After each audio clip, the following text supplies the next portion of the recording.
Good morning. My name is Crystal Brigman. I am a junior here at Austin Seminary. I am enrolled in the MDiv program. It is my esteemed honor to introduce to you Dr. Chalklin. I first heard of Dr. Chalklin during his Dismantling Racism presentation last year. Dr. Warren Chalklin is a passionate advocate for equity and justice. His current work advances health equity by deepening cultural competency, diversity, equity, and inclusion practices at an international health system based in Texas. He leads language access services as well as the execution of system-wide diversity and inclusion educational and operational strategies. Within his broad scope of responsibilities, Dr. Chalklin achieves patient, associate, and organizational transformation through the integration of data, technology, and high impact diversity, equity, and inclusion learning experiences. His team increases patient access and improves patient experience through coordinating language access equipment, providing, providing qualified bilingual staff training, and harnessing language data to inform strategic decisions. Concerning diversity and inclusion, Dr. Chalklin serves as an instructor, resource, and subject matter expert to facilities throughout the system. He designs high quality, cost effective learning solutions by collaborating with system wide clinical, non clinical, and leadership teams, community partners, and other experts. Dr. Chalklin began his career as an urban school teacher in South Africa, where he witnessed the impact of racial inequality on educational outcomes. He pursued a master's degree in public administration, focusing on education policy, and a PhD in urban education from Texas A&M University, with a focus on curriculum and instruction.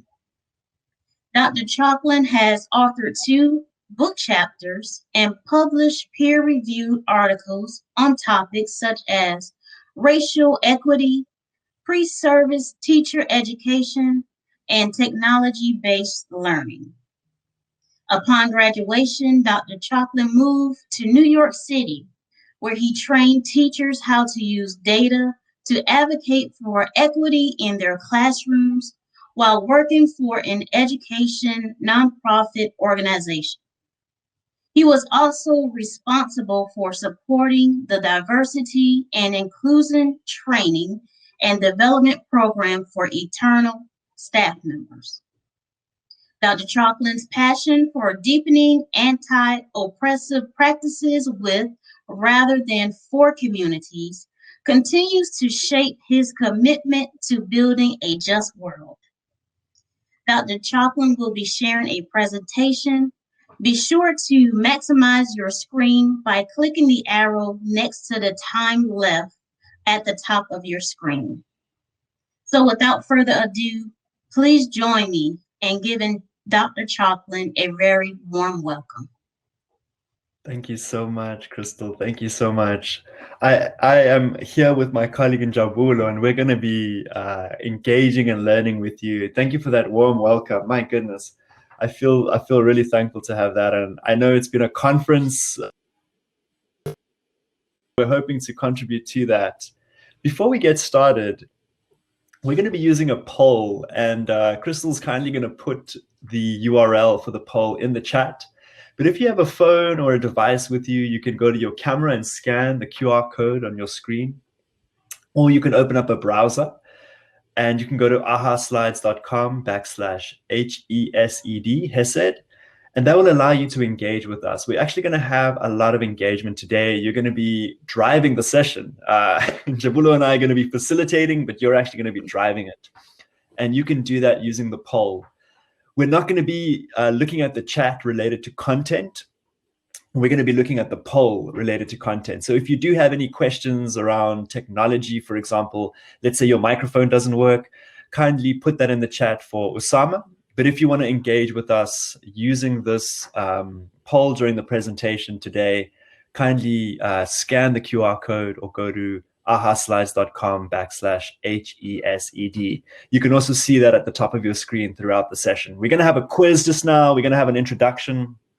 So kindly, we're just going to give folks a few more seconds to do that, and then we're going to get going. I see we have 12 participants so far. Wonderful, wonderful, wonderful. Okay, we will give folks a chance again, and let's have some introductions. Please refresh your screen if you're on a device, and let us know who you are. And if you're wondering how to access it, please go to ahaslides.com/HESED. Let us know who is here, and who is part of this process this morning.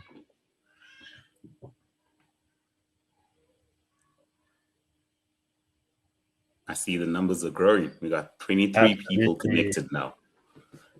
Absolutely, absolutely. Hi, Sarah. Oh yes, Sarah. We were able to chat earlier last week. It's such a pleasure to see you today. Thank you so much for being here. Hey, Carrie. Hi, Pastor Jesse Diaz. Lovely to have you here. Kimberly Mendoza Ramos. Such a fantastic pleasure to meet you. Hey, Ali. Wonderful. Oh, it's such a pleasure to have you here. Salam, Osama. Such a pleasure to have you here. Wonderful, Katie and Pat. Wonderful. Heather, such a pleasure. Hey, Aiden. Oh, hey, Blair. Hey, Bess. Thanks for letting us know, and your pronouns as well. Okay, fantastic. Thank you for letting us know.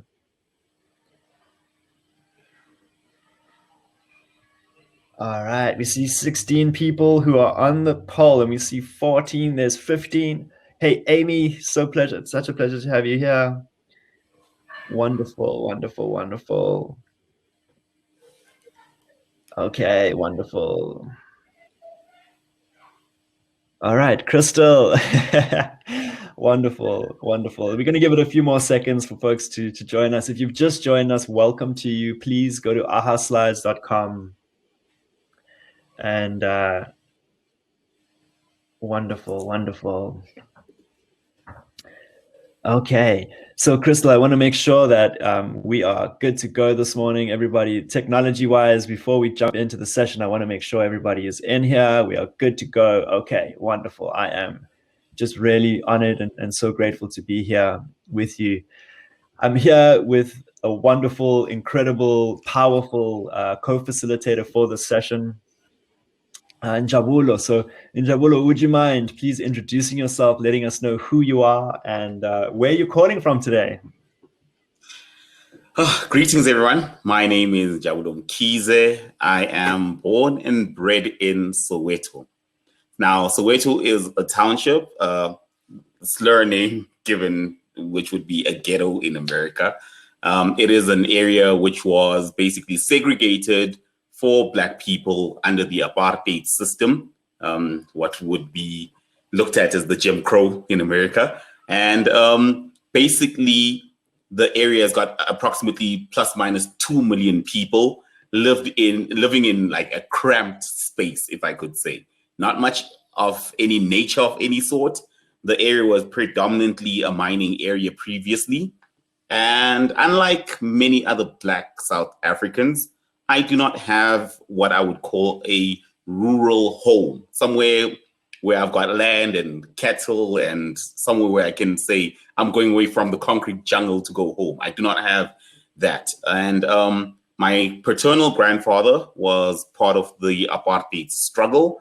And basically, because of his involvement in resisting the system, when I say system, I'm talking about institutionalized racism. Because of him resisting it, he was sentenced to a life sentence and was hung. And as you can see on the slide there, I've got two images that show nooses hanging from a ceiling, which is basically at the Apartheid Museum, which is a memorabilia of our history as a country. And one of those represents a life that was taken, a life which was my grandfather's.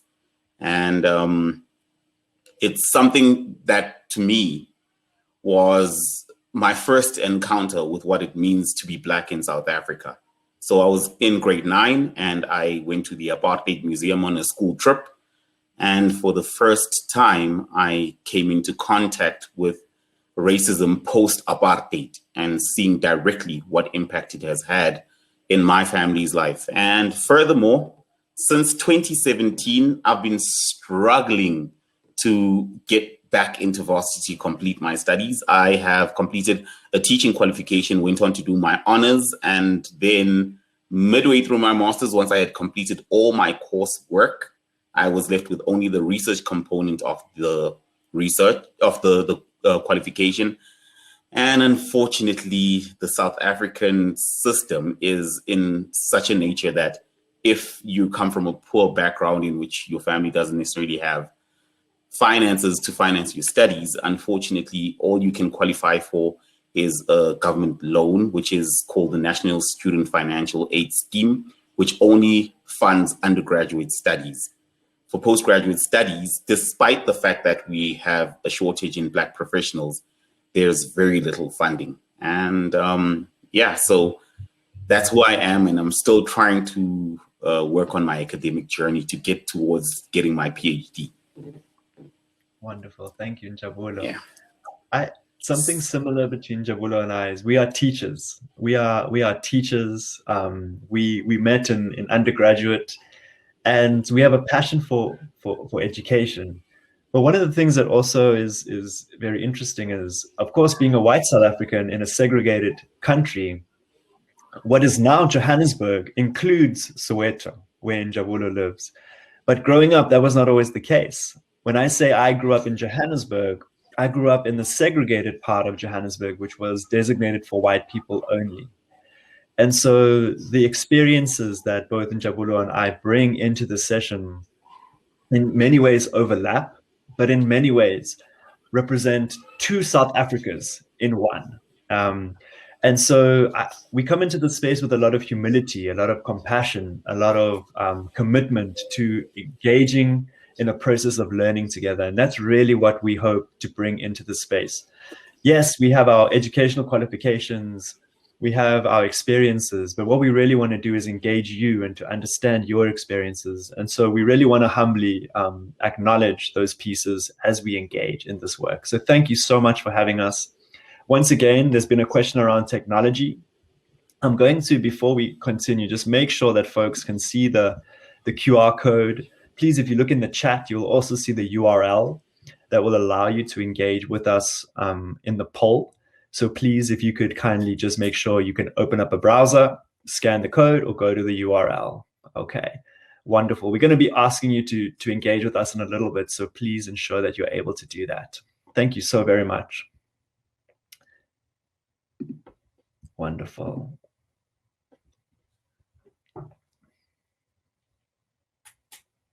Over to you, Njabulo. So as we go into this session, I want us to begin by grounding ourselves in the context in which we find ourselves. Let's take a moment to honor and recognize the lives of those who have been impacted historically by injustice. So firstly, I want to begin by acknowledging the indigenous people of America, the Americas, if I can put it that way. People who have had their land unjustly taken away from them. This is something that I myself can relate to quite deeply, because the only evidence I have of the fact that we once had land is a letter written by my grandfather that tells we're home. And in this moment, I also want us to acknowledge the latest and some of the people who've been affected by the injustices, who are the likes of George Floyd, Ahmed Aberi, Breonna Taylor, Atiana Jefferson, and many others who have died at the hands of injustice. And I want us to enter the session and having that heaviness in us and recognizing that it's not just a localized problem, but it's global. In South Africa, we've got our own people who have suffered, people such as Steve Biko, people such as Chris Hani, many other names which have been taken away and snuffed away at the hands of the law. So let's take 30 seconds just to breathe in, recenter ourselves, and prepare ourselves as we enter into this session. Can we take a 30-minute moment of silence?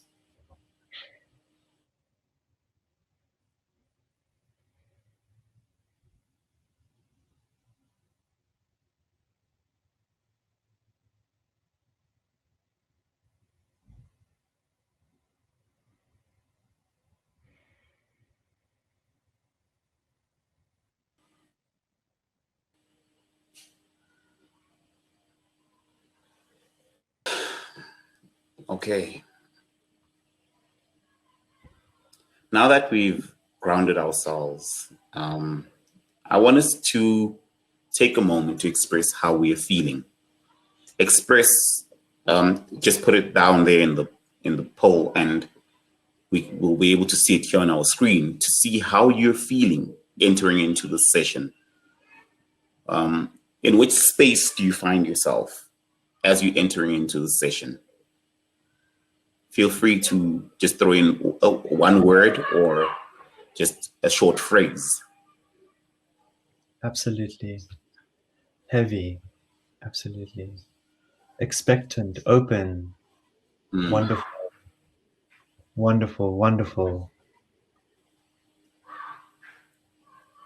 Wonderful, wonderful. Absolutely.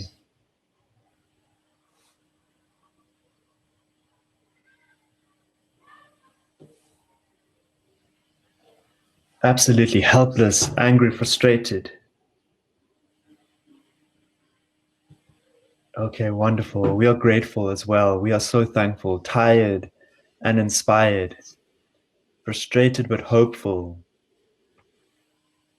Absolutely, absolutely.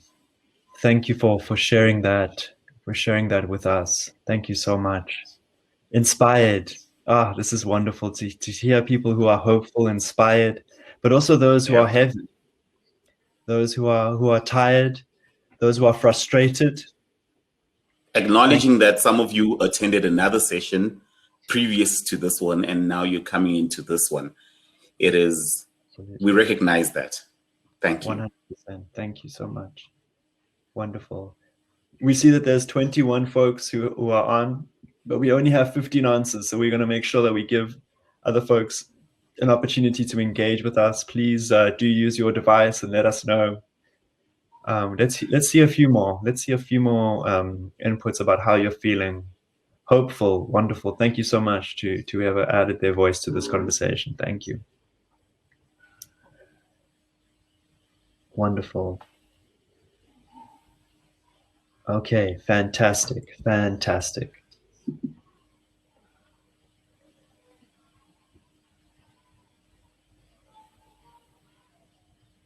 Alrighty, let's talk through the expectations, Jabulo. So as we enter this session, I want us to also realize that as we enter, we have what we teachers would be familiar with this term, zone of proximal development. In other words, you're entering into the space and there is what you know and there is what you do not know. And we're going to be addressing the gap in between. Not because we are experts and we have all the answers. As Warren would always say, the more I learn about anti-racism, little. And so as we engage in the process, we are learning from each other and we are intending on being uncomfortable. This is not a space for safety in terms of if you are here for bigotry and to be racist and to say something bad to someone else or about another race. That's not what we're here for. It's not a safe space for that. This is a brave space. We're going to be vulnerable. We're going to be uncomfortable. And being uncomfortable is good because when you get uncomfortable, it means that it is a space in which you can begin a process of transforming, of learning, and sit in that feeling of being uncomfortable. Be comfortable with being uncomfortable so that that can help you move towards being more learned in knowing how to address situations of racism. And luckily for you, there will be a question and answer session at the end. We'll try and get to as many questions as we possibly can get to and answer them to the best of our abilities. And yeah, we look forward to the question and answer session at the end. So feel free, hold on to those questions for now. Absolutely. So let's think a little bit about our outcomes. And we're about to get into the meat of this session, everyone. But what we want to do is examine and critique whiteness. What does whiteness mean? If you have a pen and paper handy during the session, we're going to introduce you to some terms that will really help us unpack the ways in which we can be advocates for equity, the ways in which we can practice an anti-racist perspective. And what do we mean by anti-racism? That's a term we're going to use a lot. And I'm going to unpack some two terms very carefully for us so that we can really engage. When we think about racism, there's three words that come to mind. The first one is exclusion. The second one is oppression. And the third one is dehumanization. So exclusion based on race, oppression based on race, and ultimately dehumanization based on the color of a person's skin. So when we think about anti-racism, what it means to be anti-racism, the first thing we have to think about is inclusion. We have to think about inclusion rather than exclusion. We have to think about dignity rather than oppression. What does it mean to lead with dignity and compassion? And finally, humanization. How do we humanize in a system that has been designed to dehumanize? So that's what we mean by anti-racism. We'll talk about that more throughout the session. But we also need to talk about whiteness. And so often folks will say, Warren, do you mean white people? And the truth is, whiteness can, but does not necessarily rely on white people. Whiteness is any practice or way of being and doing that normalizes white skin, white culture, or white ways over everyone else's or other ways. So when we go to the store, for example, and I go to the store and I see a shampoo bottle that says normal hair, and they're referring to my hair, okay? That is an example of whiteness. Okay, and so when we reflect on we're going to use and critique this word whiteness, okay? Njabula has a fantastic example of whiteness that he shared with me about a funeral. And Njabula, could you take a moment to just share your experience of whiteness? Yeah, so this is a classic example of how whiteness can be in operation even in the absence of white people. So this is how whiteness operates. In the sense, you can pass as white because of certain behavioral patterns.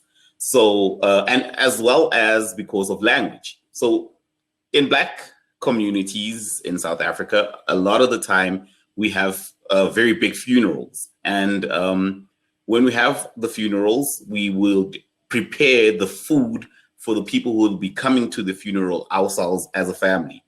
But this is the classic thing that usually happens. And this is not something discussed, but it pretty much happens in almost every single family. The cousins who would be well-spoken, who would be from a former Model C or a Model C or a private school, who have an anglicized accent and sound really posh, would be given the responsibility of reading the obituary. While the rest of us who may not speak that well would be peeling vegetables and preparing the food for the rest of the family. And that in itself is a white privilege of some sort being exercised by a Black person by virtue of having been socialized or, acquired English as a language and an accent. Absolutely. So we are not in any way demonizing any group, okay? This session is about us leaning in with vulnerability and compassion. We are not here to make anyone feel guilty or make anyone feel offended. What we're here to do is, in solidarity with one another, begin to unpack the ways in which certain behaviors, certain norms that are attributed to certain groups are valued, and the ways in which other norms are devalued. And so that's what we mean by whiteness. The third term we're going to use is the term black in this session. And what we mean by the word black is not just a black person, but anyone who is harmed by racism. Okay. And so we use the term black to include multiple perspectives, multiple ways of being and doing. Okay. So we're going to differentiate between apathetic, non-racist, and anti-racist. We're also going to share resources and take action. So please be ready to be engaged using your poll. And this session is about the fact that every single person has work to do. What does that work look like for you? So we're going to have a really quick poll just to get us warmed up, just to get us going. So please quickly join this poll. I'm hoping we can see some folks to share. Please give us your avatar. Some of these avatars are really fun, so just kindly use this time to join the quick quiz, and we're going to be trying to see how you rate your own sense of anti-racism. All right, where do you fall on the spectrum? So Caroline, wonderful. Osama, I love the emoji. Osama, Carrie, so lovely to see these. And folks, by the way, if you've just joined us, they're using the URL at the top of the screen to insert their avatars. So please feel free. Yes, Tim, absolutely. Go for it. Yes, Kimberly. Absolutely.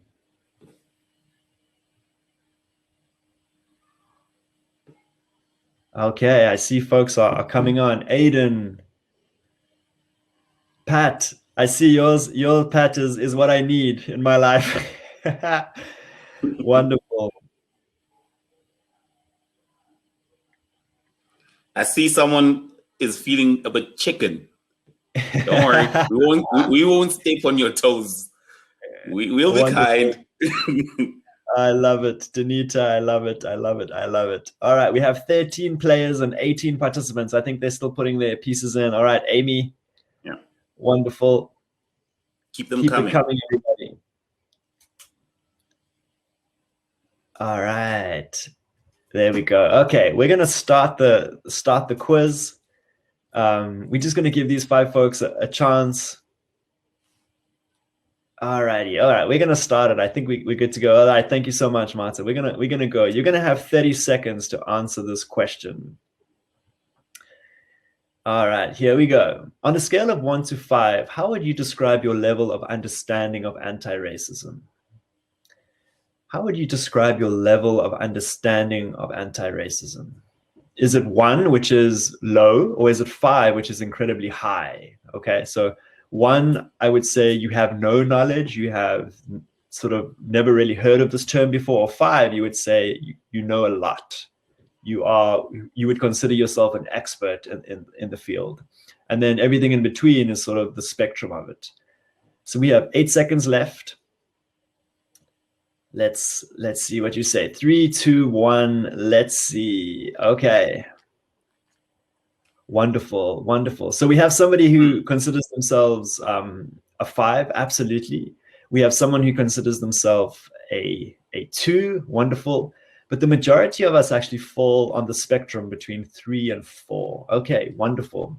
So as we're thinking about this work, and obviously using a scale is sometimes problematic, but what we wanted to do is to ensure you that no matter where you are on the spectrum, we are going to be engaging in concepts that can extend your process. So if you're sitting at a 5, there's ways in which this session is going to engage you, but we're not going to leave anybody who's essentially a 2 behind, or even a 3 or 4. Everybody is going to have a moment in which they're going to extend themselves, and that's really our goal. So thank you very much. Thank you very much. So earlier we spoke a little bit about whiteness. What does whiteness mean?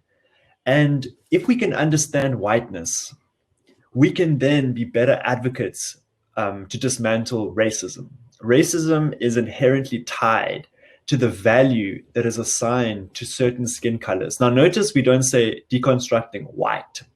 We say whiteness, because even within certain communities, those that have lighter skin are given more value than those that have darker skin. And that's the operation of whiteness. Okay, so again, we're not talking about white people. We're talking about this concept that lighter is brighter and better, and darker is devalued. Okay, we want to unpack that and dismantle that.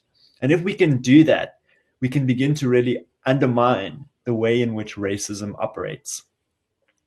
So as we begin to think about whiteness, we have to understand how it shows up in different contexts. And Jabulo spoke about a South African context in which those who speak English with an almost English accent get to read the obituary.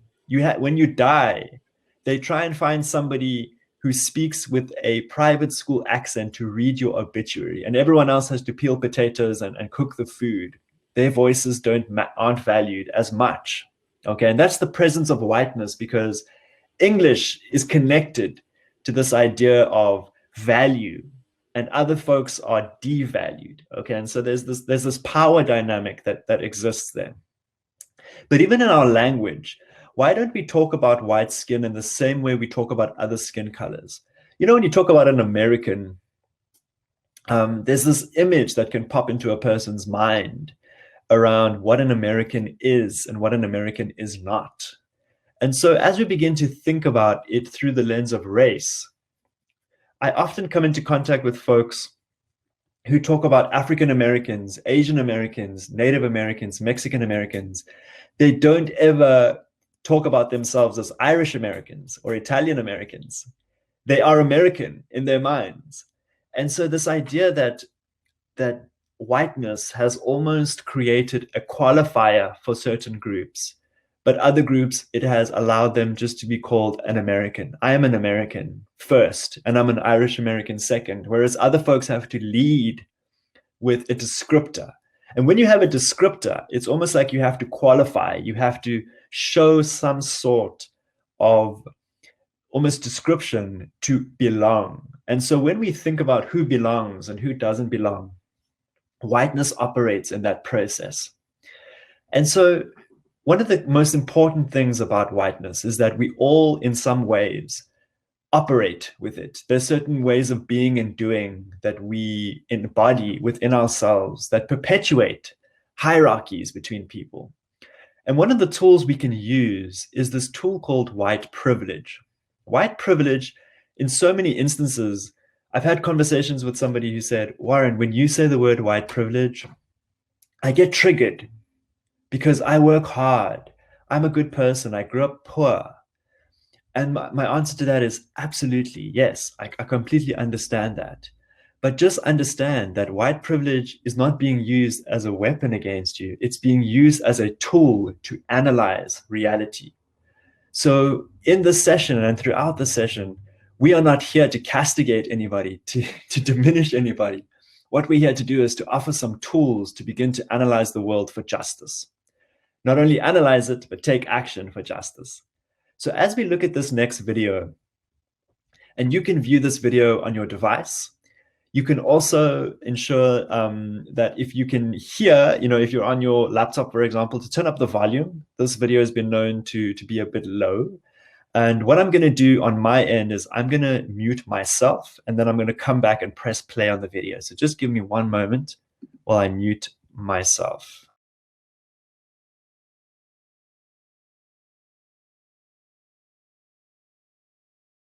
Check your privilege edition. Put a finger down if you have been called a racial slur. Put a finger down if you've been followed in a store unnecessarily. Put a finger down if someone has crossed the street to avoid passing you. Put a finger down if you've had someone clench their purse in an elevator with you. Put a finger down if you've had someone step off of an elevator to keep from riding with you.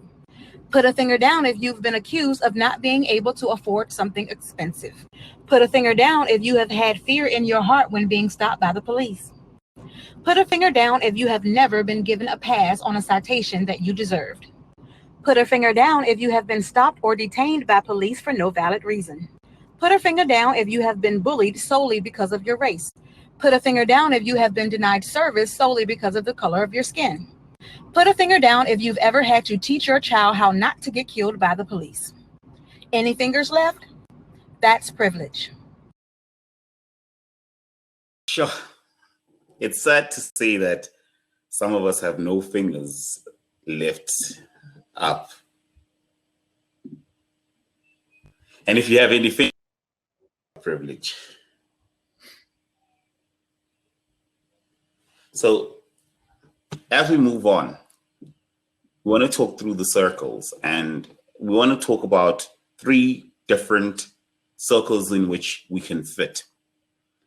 There's what we call an apathetic racist, if I could put it that way. Someone who says, I am not racist. Someone who refuses to acknowledge the existence of race and racial issues. Someone who says, I'm colorblind. Someone who actually says that there's nothing like race. It has been created, and says that doesn't exist. Then we've got someone who is non-racist. Someone who says, I'm woke. I've read the books by Peggy McIntosh. I have taken the time to watch the movies. I have done all that I need to do. I've reached the level of being able to call myself non-racist, and this person will always take the time to say, I got black friends, those type of statements. And by virtue of having a black friend wanting to recuse themselves of fitting into any category that says you might have a certain amount of racism in you. Then we've got the third group, which is anti-racist. Now, the anti-racist is a person who is not attaining to any particular level of saying I've achieved something. No, but it's a constant work, an ongoing work, a constant learning, a constant self-check, a constant reflection and reflexive practice of saying, where am I getting it wrong? What can I do in this situation to do better? How can I influence the language in my society? How can I influence the organization where I'm schooling or where I work? A person who asks a question to say, how can I constantly, frequently, consistently make an equitable choice daily? How can I consciously find the racism in myself and work towards changing it? And this is something that does not stay stationary, because being an anti-racist is not a destination, it's a posture. And just the same way in which you go to bed and you sleep sometimes, and sometimes you're upright walking around, a posture has its fluidity, it can change.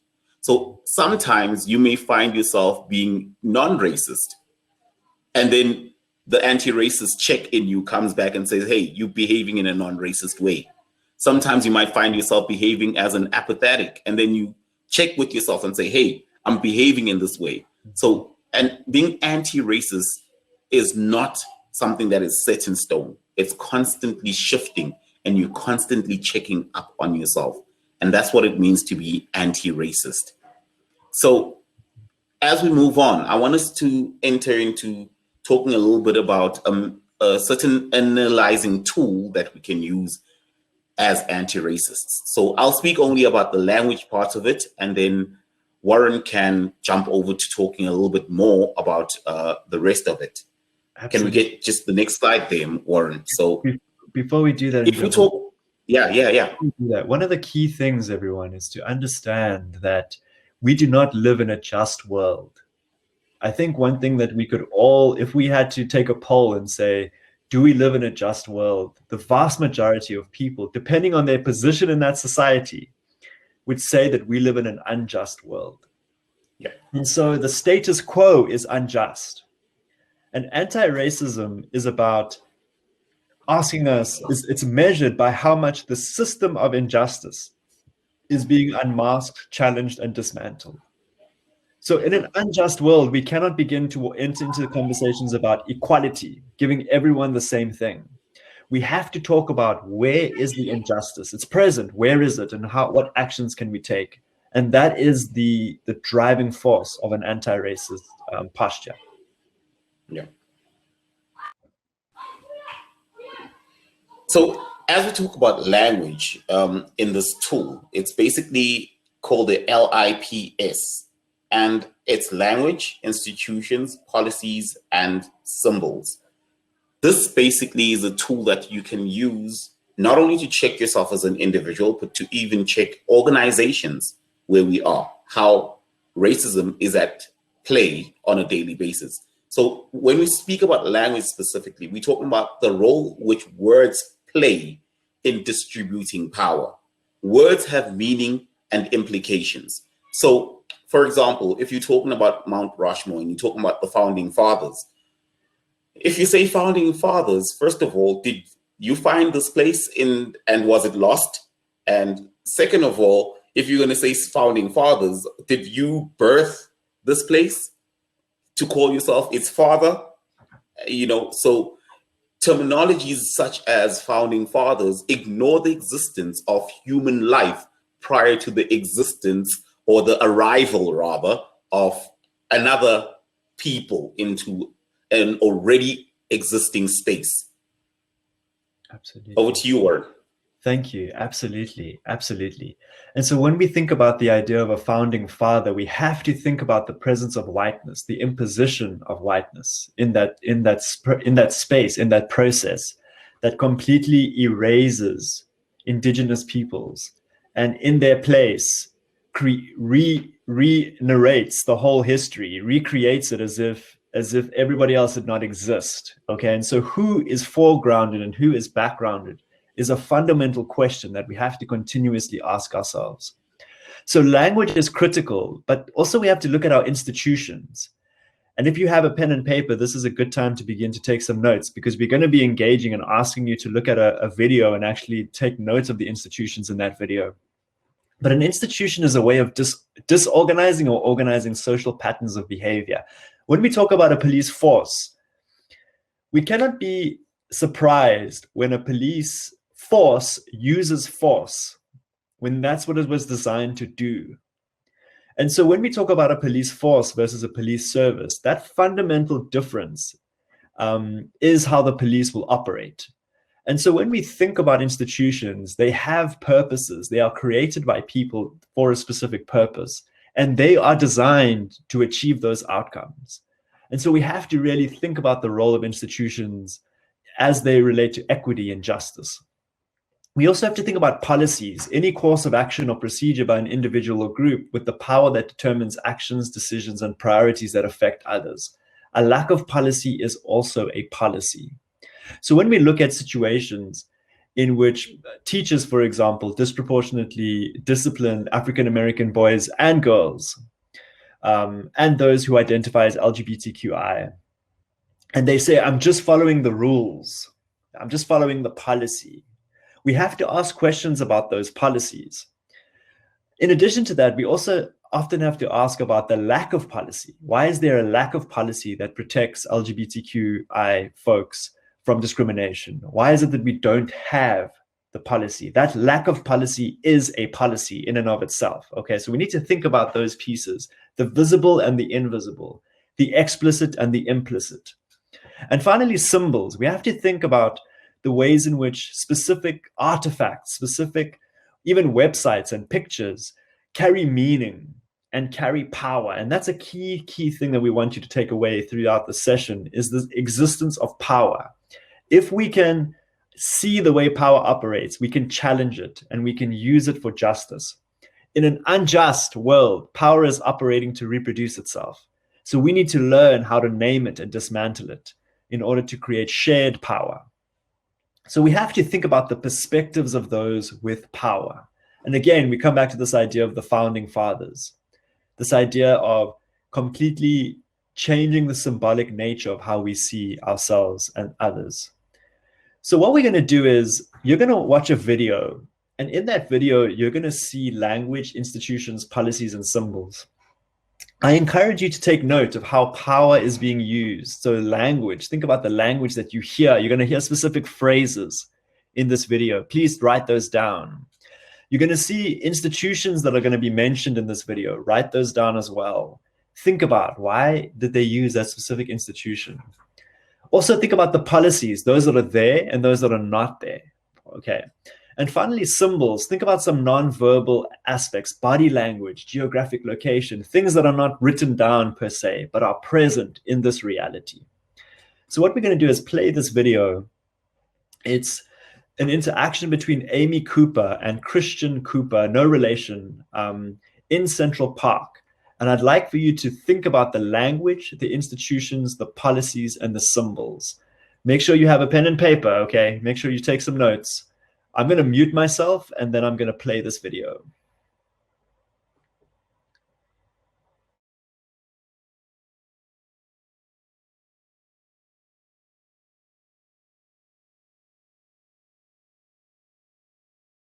Please don't come close to me.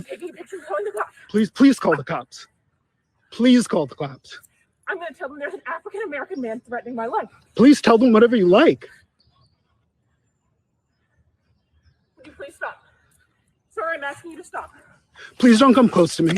Sir, I'm asking you to stop recording me. Please don't come close to me. Please take your phone off. Please don't come close to And me. I'm taking a picture and calling the cops. Please call the cops. Please call the cops. I'm going to tell them there's an African-American man threatening my life. Please tell them whatever you like. Excuse me?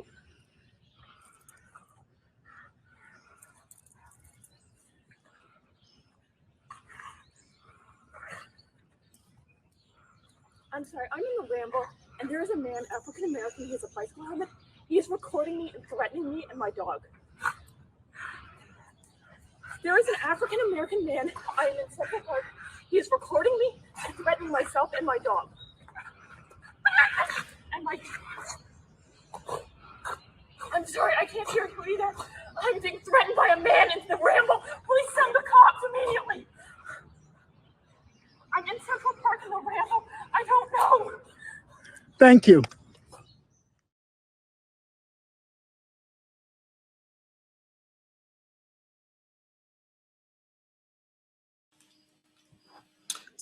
Please don't come close to And me. I'm taking a picture and calling the cops. Please call the cops. Please call the cops. I'm going to tell them there's an African-American man threatening my life. Please tell them whatever you like. Would you please stop? Sir, I'm asking you to stop. Please don't come close to me. Sir, I'm asking you to stop recording me. Please don't come close to me. Please take your phone off. Please don't come close to And me. I'm taking a picture and calling the cops. Please call the cops. Please call the cops. I'm going to tell them there's an African-American man threatening my life. Please tell them whatever you like. Excuse me?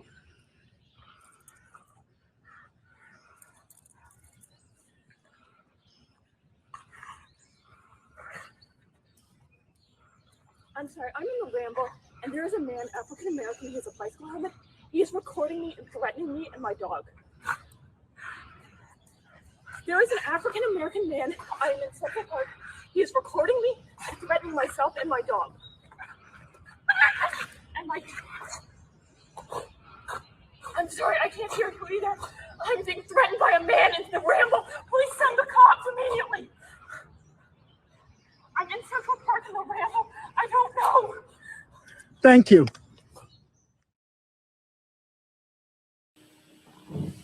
So that video is very loaded. Just to ask it, and you can throw it up there in the poll. How is language being used to distribute power in the video? What phrases did you hear? What things did you see? What specific terms did you hear? And why do you think those terms are significant?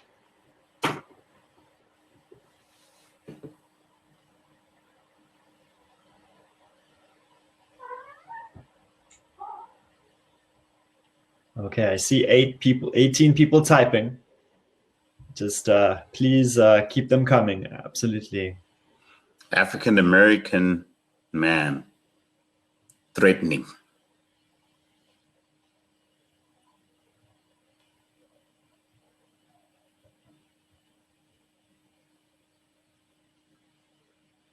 I'm going to call 911. Mm-hmm. Screaming. Mm-hmm. Mm-hmm.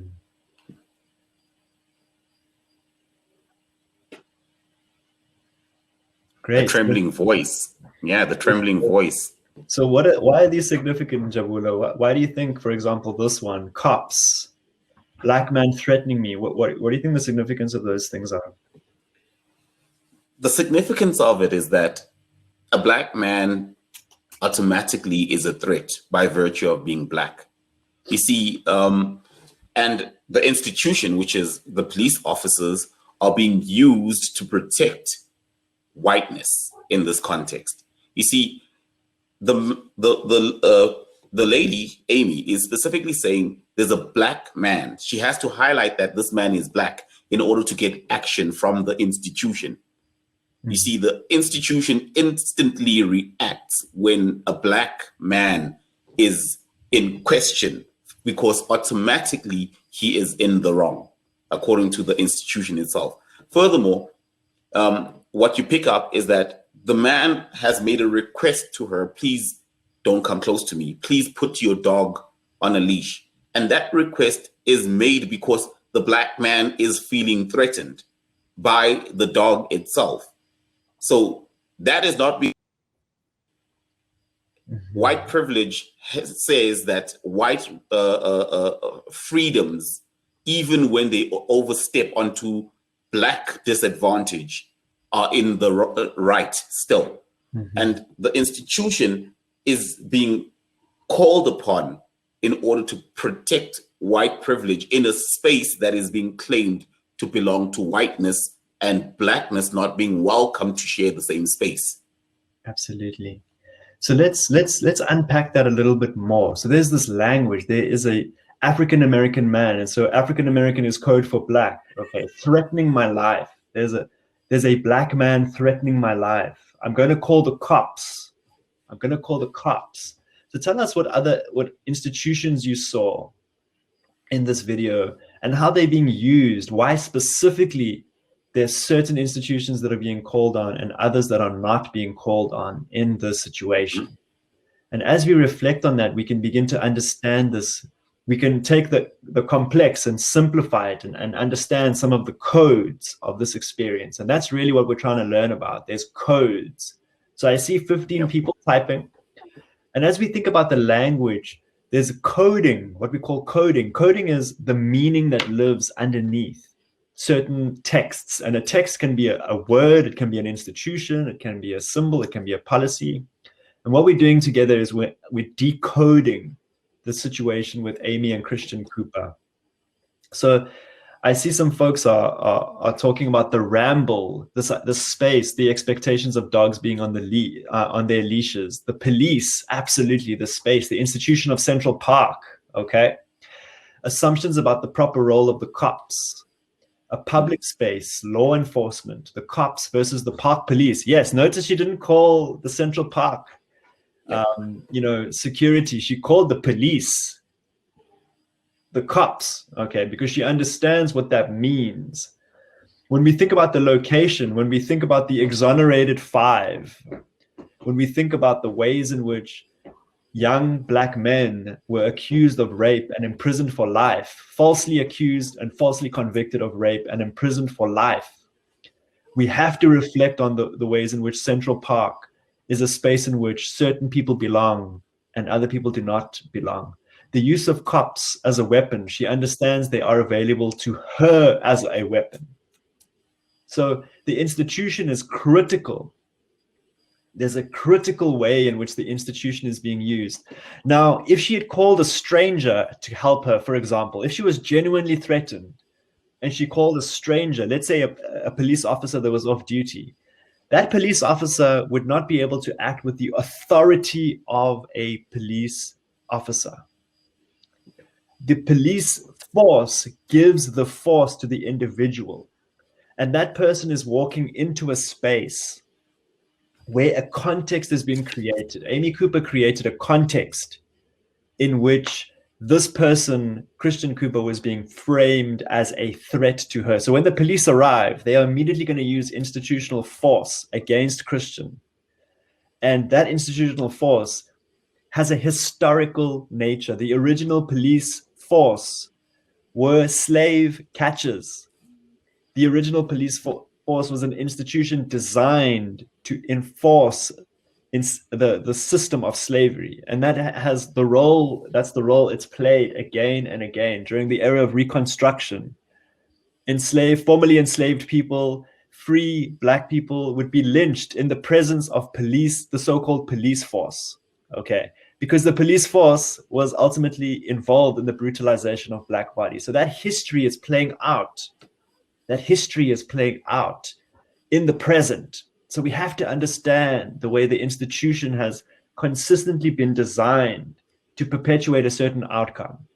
And so Christian Cooper, as the Black person in the situation, is filming this, is giving us this lens, because there's a history, if we think of so many examples in South Africa and in the United States, of these situations ending in the death, the lynching of Black folks. And so we have a lens, this video, to help us unpack the actual truth of the matter. So we have to reflect on the language and the institutions, but let's think about the policies of this. And I know that some folks have mentioned policies before in previous slides, but we have to think about some of the policies and the non-existent policies that are there. So let's unpack that together and reflect. We have some language, we have some institutions. But what are some policies that you saw and heard and engaged with? The unleashed dog, absolutely. What's the policy against false accusations? Yeah. Yes, she's breaking the law. She's breaking the law by having a dog off a leash. She's breaking the law by making a false call to the police. What else? What else do we see? You see 20 people are still typing. Yes, recording with or without permission, absolutely.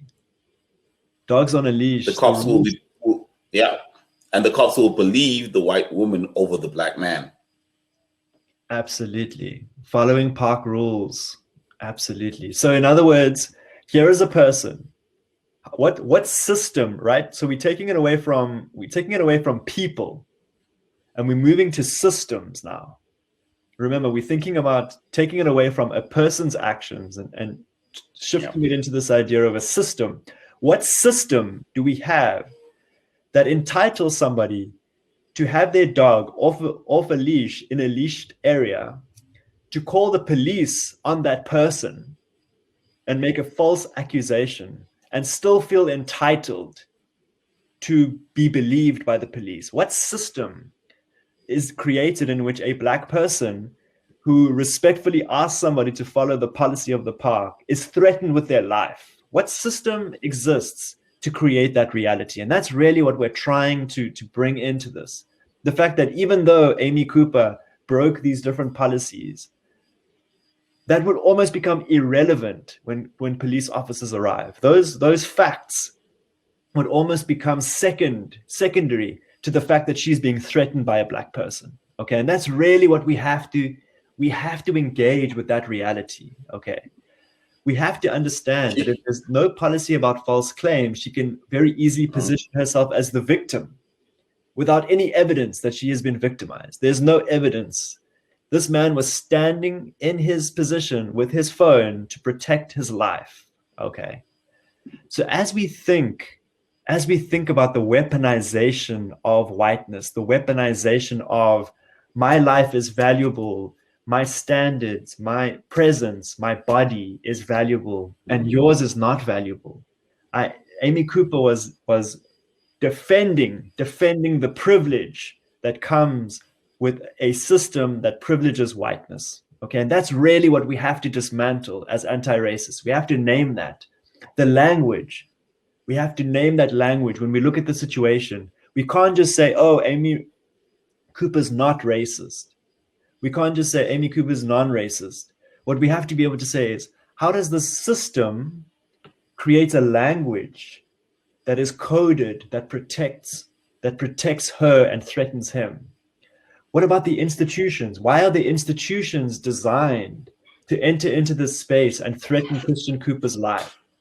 Why are the policies and the lack of policies designed to make his voice and his presence less valuable, less believable than Amy's? Why is the system designed to create this outcome? Now let's look at the symbolism. What non-verbal aspects did you see happening here? And also think of the space. Think of the non-verbal interactions that we hear and we saw in this video. What did we see? I'm glad that folks have a hold on the pulse. I've had situations in previous sessions where the aha slides has really been difficult. Dog on a leash being hung. I want to talk about that. Absolutely. She crouches down as if to protect the dog. Now we need to reflect. I'm going to ask for more folks to engage before I jump in here. She was cowering. Listen to her voice. Listen to the way in which she uses her voice to defend herself. Not only to defend herself, to attack him, excuse me. Listen to the ways in which she uses her body to create, to cultivate this racist situation, okay, frankly. Her reaction to the camera as if the man is carrying a weapon. Absolutely. She moves closer to him with some sort of authority in his space. Okay, now we want to talk cry. The fake cry, absolutely. She turned it up. She absolutely turned it up. Her tone and words paint a picture of distress and vulnerability, but physically she advances threateningly and uses the cops as a weapon. She talks about the dog on the phone as a further symbol of innocence, but treats it roughly. Look at the disjuncture, right? Now, when we talk about, and I'm in no way equating the dog's life to a human life, but when we talk about not being able to breathe in the presence of whiteness, in the presence of injustice, just looking at this dog, the life being strained out of this dog, in the presence of injustice, there's so much symbolism in that image of this dog literally squirming for its life. And when we think about the symbolism of knees on the necks of Black people, when we think about the history of brutalization, of lynching, and these violent acts, okay, we have to be reminded of all of those moments and how they were created through situations exactly like this. When we think about Edward Timmel, for example, when we think about Ahmed Arbery, who is going for a jog and someone says there was a Black man who stole construction materials and 2 white people go out there and shoot him to death in cold blood. We have to reflect on the language, the institutions, the policies, and the symbols that combine to create this situation. Now, we, again, are not demonizing Amy Cooper. There is elements of Amy Cooper in every one of us, in every situation, in every context we find ourselves in, whether we're dealing with race, whether we're dealing with sexism, homophobia, whether we're dealing with classism, xenophobia. Each of these elements are ways in which we can participate in the dehumanization of others. And so with that context, so again, we have the framework of language. If we can analyze the language of a space, we can identify inequity. If we can look at the institutions, how they are designed, what their purpose is, and really be critical about that, we can begin to dismantle and think through an anti-racist lens. If we can think about the policies, both the intended and unintended policies, about who belongs and who does not belong, who has the power to speak and who listens, we can unpack that. And finally, the symbolism, we can bring those pieces together to analyze. But as we analyze, we have to take action. And then Jabulo is going to walk us through the spaces of effective anti-racist action. So you see, when it comes to the space of action, we divide racism into 4 levels. A personal level, where it's private beliefs, it's prejudices that are within yourself, ideas that individuals have. So I, for one, had to face that, because there's an assumption that being a Black person, it is impossible for you to be racist. But you find that within myself, by virtue of growing up under an apartheid system, you have this misconception that says all white people are rich, all white people have got a good inheritance that they're getting from their parent. Every white person benefited from apartheid, not taking into consideration that some white people were fighting against apartheid and they did not benefit from the system because they were fighting against it. interpersonal relations, where the expression of racism between individuals. So now this is when it begins to be verbalized, and you start putting it into action, into behavior, person to person behavior, judging a person based on their skin color. Sometimes even if it's black to black, but simply looking at a situation where an African American, Black American, treats another Black person who's from Nigeria or wherever else differently, simply because they are from a different part of the world. And even though it's a Black person to another Black person, xenophobia is racism in itself. So then looking at institutions, discriminatory treatment within policies in the workspace or in a schooling space, practices within organizations and institutions which perpetuate privilege for white people and privilege for those who pass as white.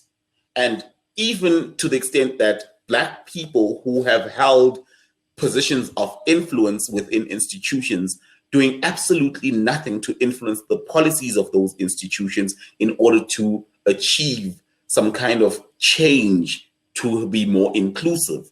So it's not just about saying, but Black people don't have power. What about Black people who've been in government and held significant roles, power in their hands, and not using that in order to achieve something?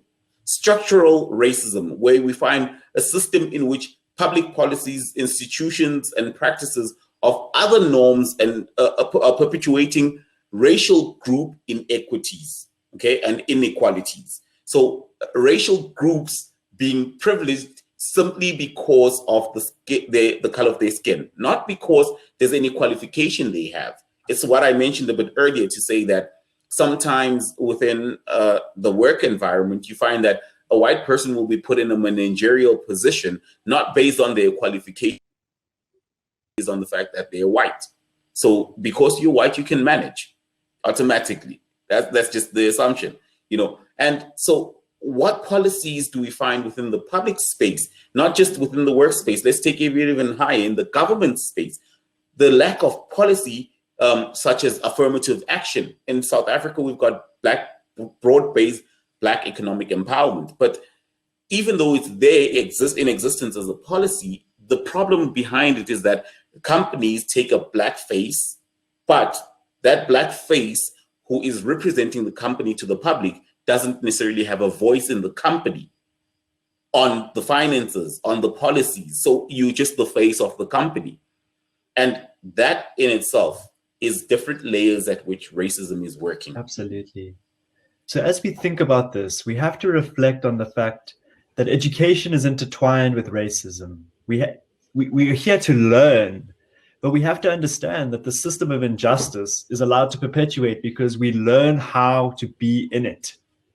We are socialized to be in it. And so anti-racism is about unlearning, relearning, re-understanding the ways in which power operates, and most importantly, taking action and reflecting to dismantle racism. We can use the LIPS framework, the Language, Institutions, Policies, and Symbols framework, to understand our reality and to take action. And most importantly, anti-racism is a posture. It's not a destination. It's not a trip, it's a journey, okay? Wonderful. So as we think through this, as we think about our actions and considerations, we have to think about the fact that we have to rest. We have to restore ourselves.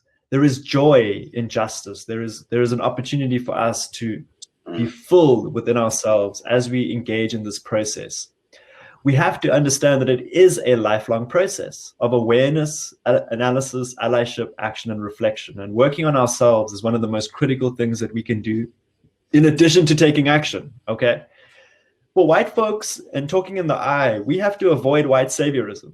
We're not here to work for anybody or on anybody. We're here to work with somebody. So lead in white spaces and listen and be led in diverse spaces and do your best to elevate Black voices. Njabula often talks about a methodology of anti-racism. Njabula, could you quickly cover these two quick points over here? Yeah, so when it comes to action, a lot of people want to show action and be activists on social media. And the reality of it is you cannot necessarily hashtag a revolution. You know, the reality is that we have an over influx of social media posts that will maybe speak badly about Amy Cooper and try to other her and say, I'm not like those white people, I'm not like those black people, and trying to use social media as a platform for voicing. Even in the anti-racism space, just sharing a post is not sufficient. If you've shared a post, yes, you've read, maybe have you read through the document itself? Have you engaged with it? Have you actually checked what it says before you share it? And even then, you share it, and how have you influenced organizations?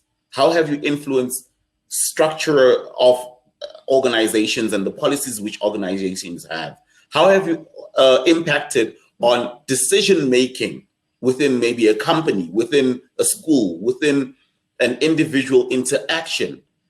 So it's not just about sharing posts and feeling like you are an ally because you're sharing posts.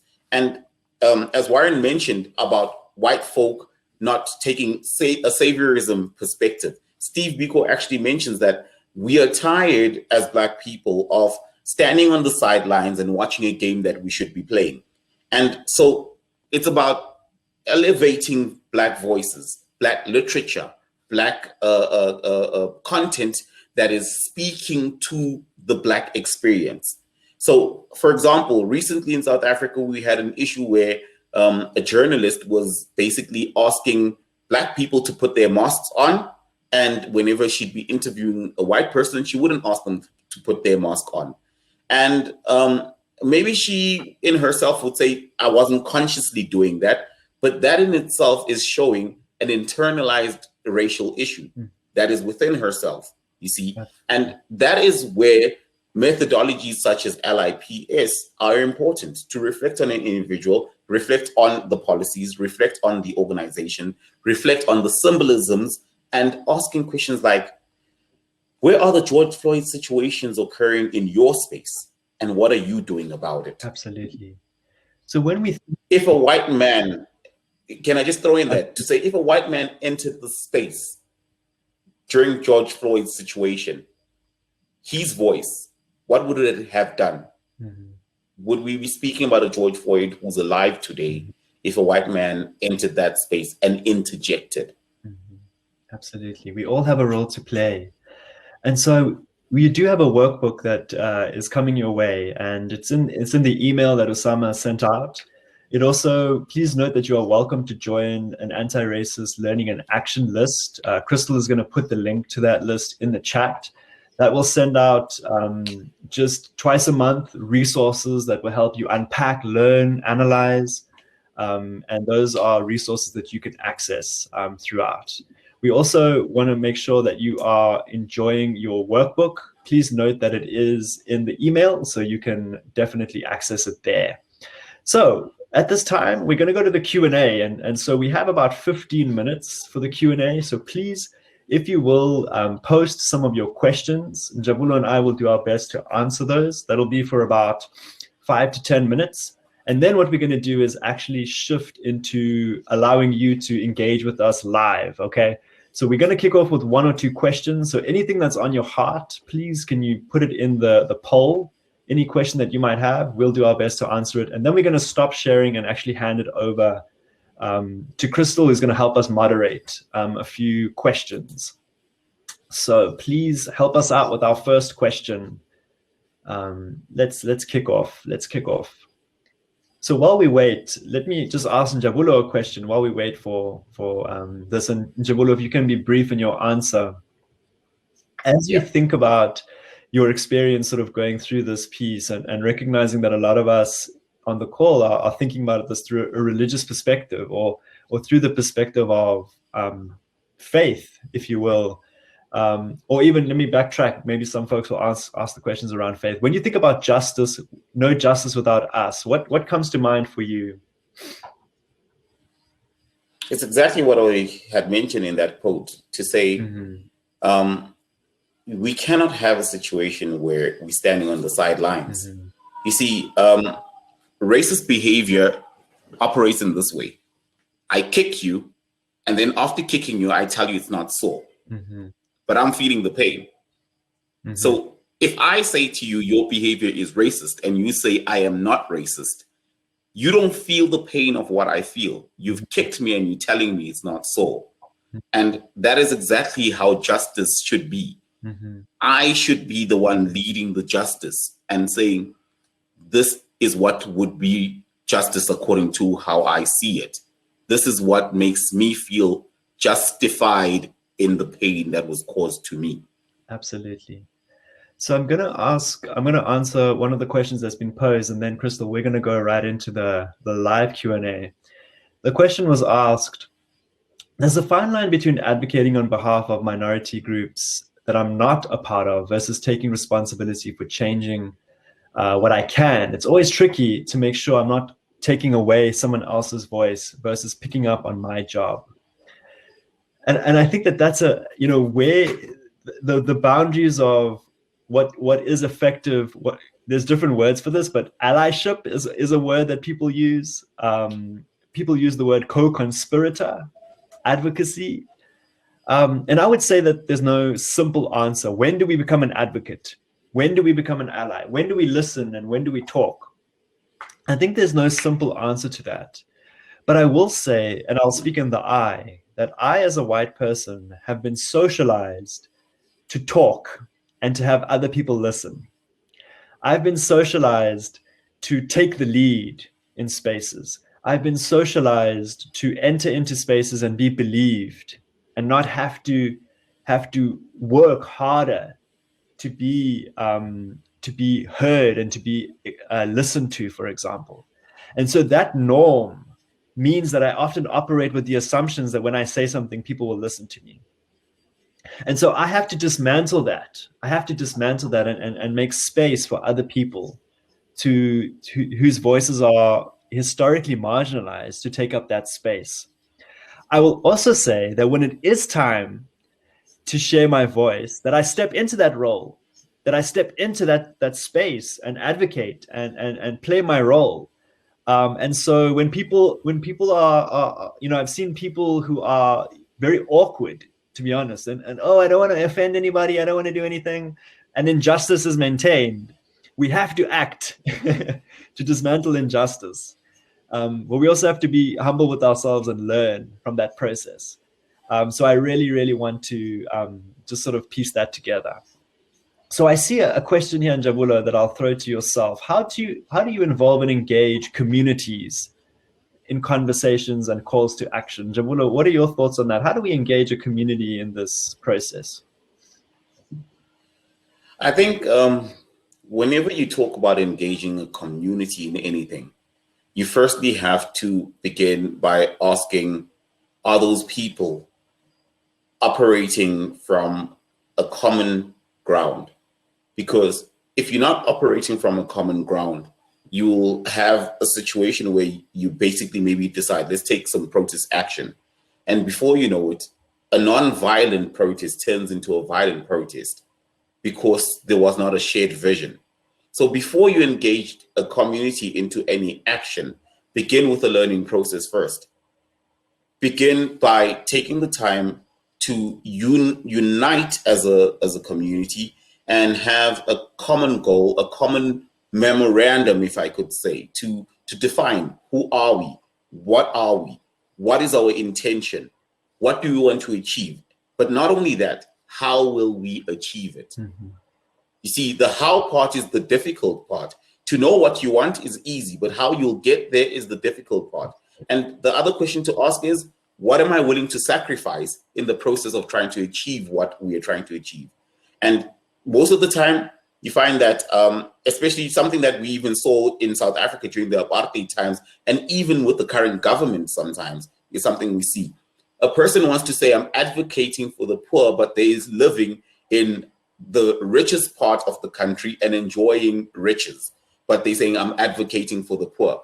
So before you can come down and say you're advocating for the poor or for those who are being oppressed, it's very important to find yourself firstly associated with them, being in their space and trying to understand where they are.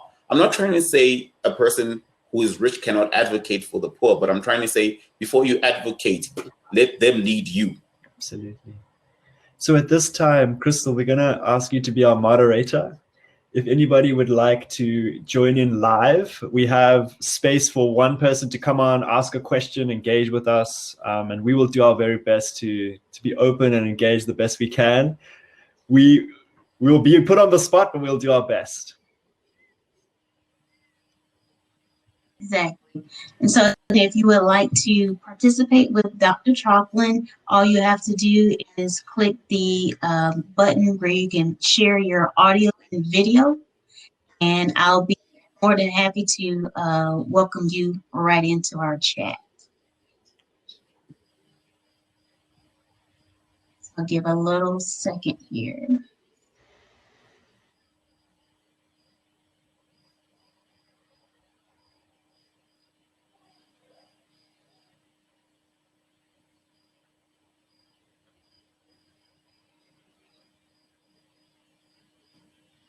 All right, so apparently we have to click share audio and the video blue button at the top right.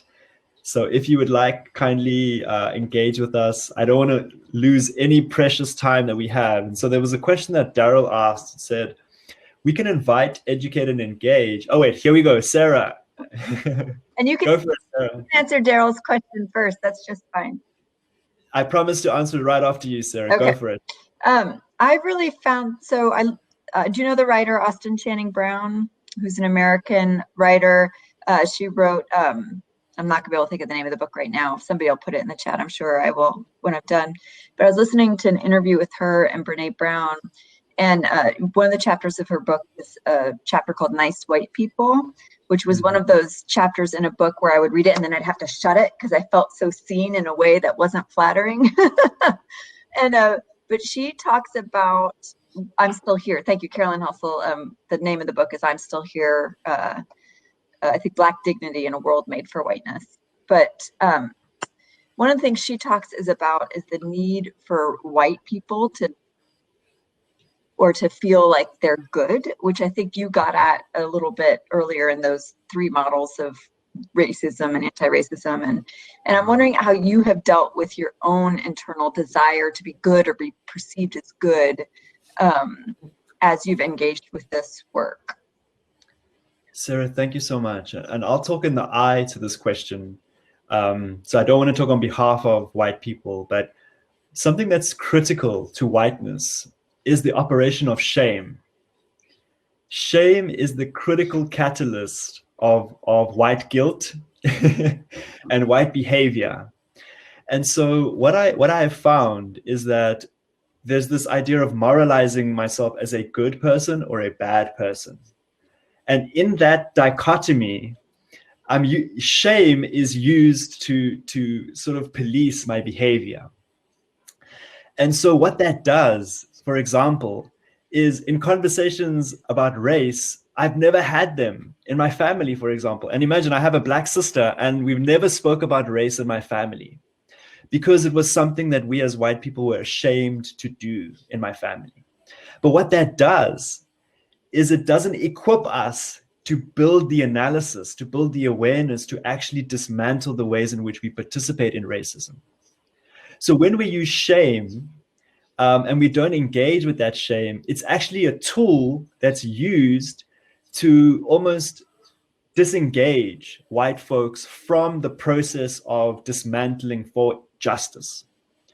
And so we are quick to say, for example, to individualize situations. Amy Cooper, the governor takes away masks. Okay, it's the governor's fault.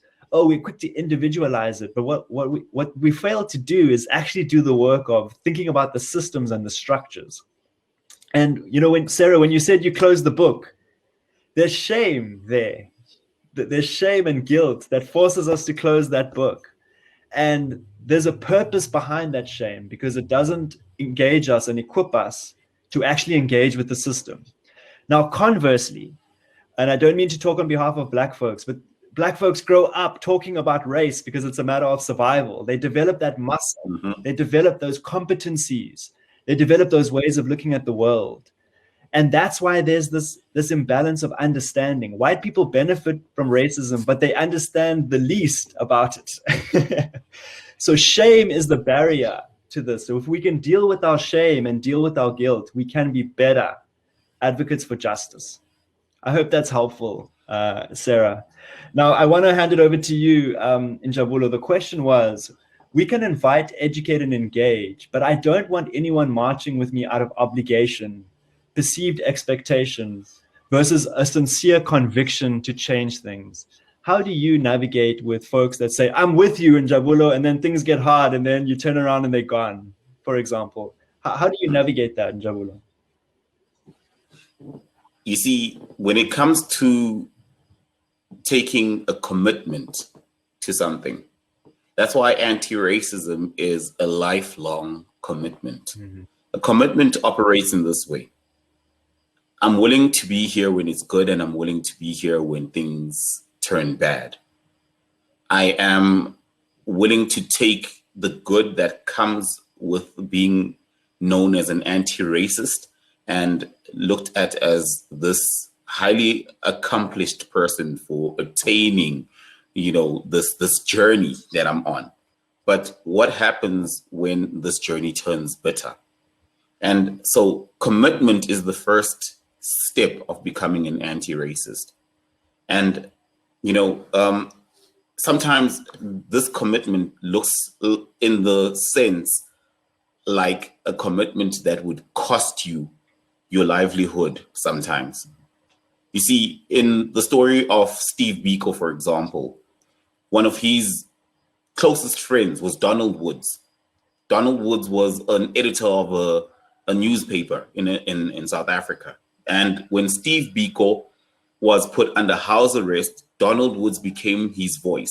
He was able to speak to Steve Biko and get his story out, to the extent that when Steve Biko was wrongfully imprisoned and killed, Donald Woods was the only man, by virtue of being white, who could access the mortuary, take photo evidence that shows that Steve Biko did not hang himself, did not go on a hunger strike, did not slip on a bar of soap and fall and bash his head, that he was beaten up and brutally killed, actually murdered. He took photos and put that evidence out there to the world at the risk of having to escape the country with his family, because the apartheid system turned against him by virtue of being a white person and working against them. So firstly, it's an oath. I'm willing to take the risk. That's where it starts. Amy, thank you so much for coming in. Let's hear your question. This is going to be the last question, everyone. Okay. Thanks you guys for being here. This is a real treat. I think I hadn't looked at the schedule too carefully because I didn't realize it was going to be two South Africans. I was in South Africa first in 1999 and then spent 2009 and 2010 there. And it's just a really special place for me. And so I'm curious from you two, my experience of racism in South Africa versus racism in the US is different. And so I'm curious what you think Americans can learn from South Africans, what's been done right and done wrong. And just three little anecdotes. In 1999, I was there, I had the opportunity to be in a lecture with an economics professor at the University of Cape Town. And he was a white man and he was just openly racist.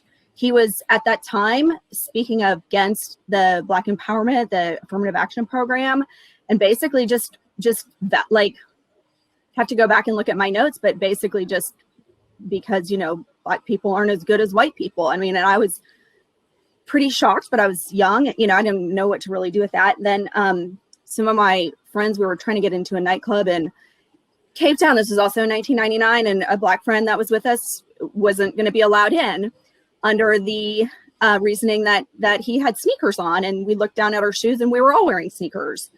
So we were, most white American kids just like aghast at the injustice, but didn't, know what to really do. And then when I was there later, like in my early 30s, I found that white people would sometimes, it was like they were trying to do kind of the wink, wink, nod, nod, like,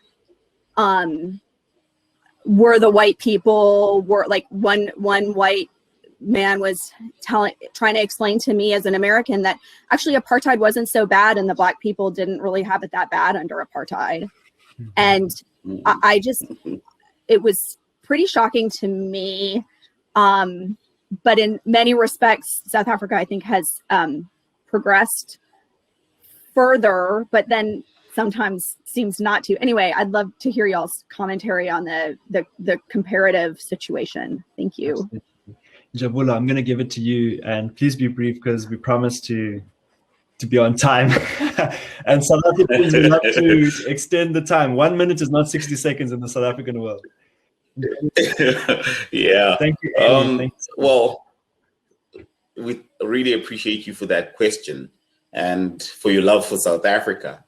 The reality of it is that one of the biggest mistakes that has happened in South Africa is that those who were fighting for the freedom of the people, once they got a hold of power, turned into the oppressors.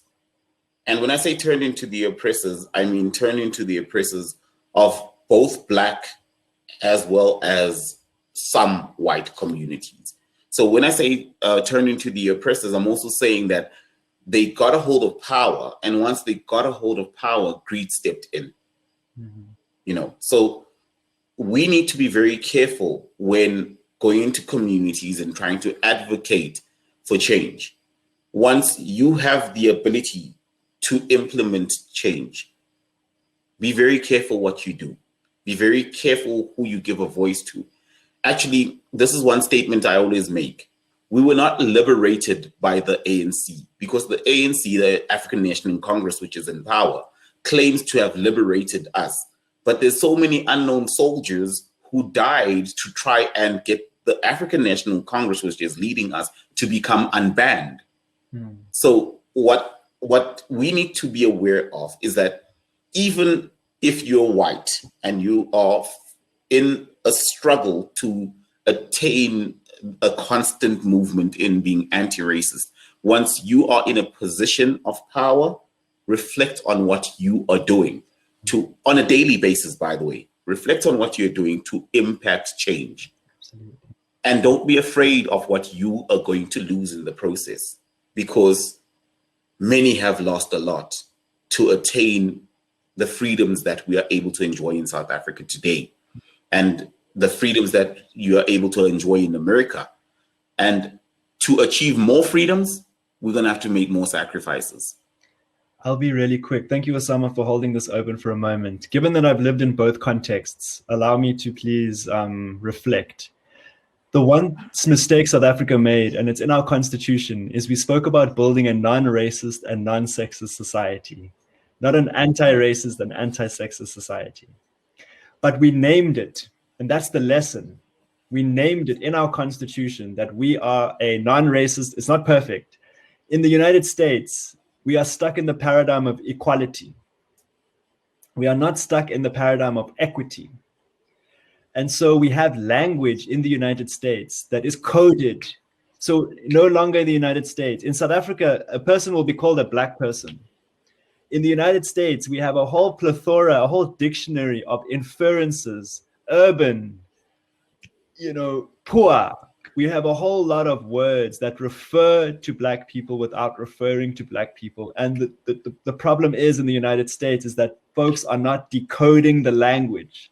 They are not decoding. And I say they, we are not actively engaging in the ways in which language is being coded and whose power is being distributed. So I will close off by saying that if we can all commit to anti-racism, anti-racism, rather than equality and non-racism, I think we can really begin to name our reality.